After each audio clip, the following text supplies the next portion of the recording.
Who's eating good? Served by Applebee's. Let's take a look at Matthew's way too early rankings for the players that their season ended this weekend, Matthew, quite sadly. A lot of promise ahead, though. Better days ahead. Better days ahead. I'm going to update this after the Super Bowl as well. News will come out.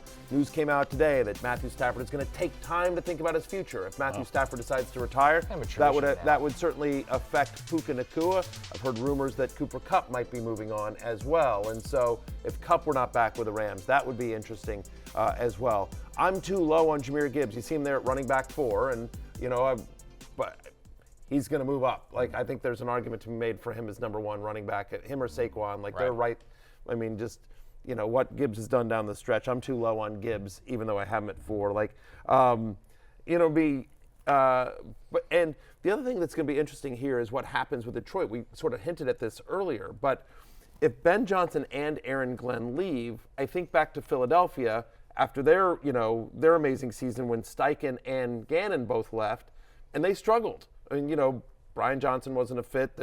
Defensively, it wasn't a fit, and and now they've found their footing again with Kellen Moore and Vic Fangio. But there was a tough year where both sides of that ball just didn't work out, and so transition period. So what happens in Detroit if Ben Johnson and Aaron Glenn leave? Yeah, and I think the ripple effect there is most important for Jared Goff, because we forget that, Jared Goff, 2 years ago, no one wanted him. This year, he's a fringe MVP candidate, seems to have an amazing rapport with Ben Johnson. So just the ripple effects of that into Amon Ra, Sam Laporta will be interesting to monitor. And even Baltimore, maybe Todd Monken, kind of has a shot at one of these jobs, and that kind of change. Rightfully so, and and we say this every year, Matthew, like another year getting older for Derrick Henry, but how much does it ever matter at this point? Yeah, at some point, interesting, what a fascinating case is going to be is Rashad Bateman. Because very quietly, Rashad Bateman's been awesome down the stretch, but Zay Flowers has been out, and what Isaiah Likely, by the way, had a nice game here. It's been overshadowed by the Lamar turnovers and obviously the Andrew drops and the issue with Andrews, but Likely had a nice game, Bateman had a nice game, and they've been really nice down the stretch here for Baltimore. So, what does this offense look like if Monken leaves, but Zay Flowers back?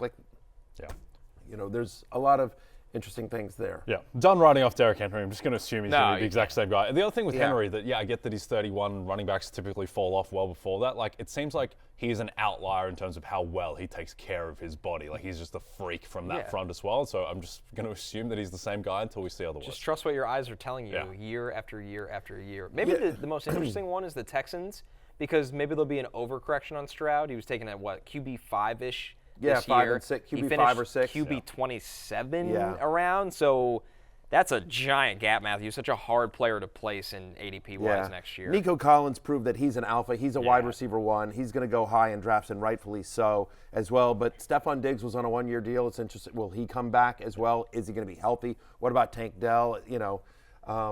So they're going to be really interesting. And Joe Mixon's another guy that you're sort of like, how old is this guy? At some point, don't the wheels fall off? And he's younger than Henry, but he's had massive usage throughout his career. And so, but again, looked pretty spry against the Chiefs. So, by the way, what was your bet? Because Commanders plus 8.5 obviously came home. I know, Kelsey. The parlay came home, which was my Ravens and Rams alt lines. That cashed at plus 102.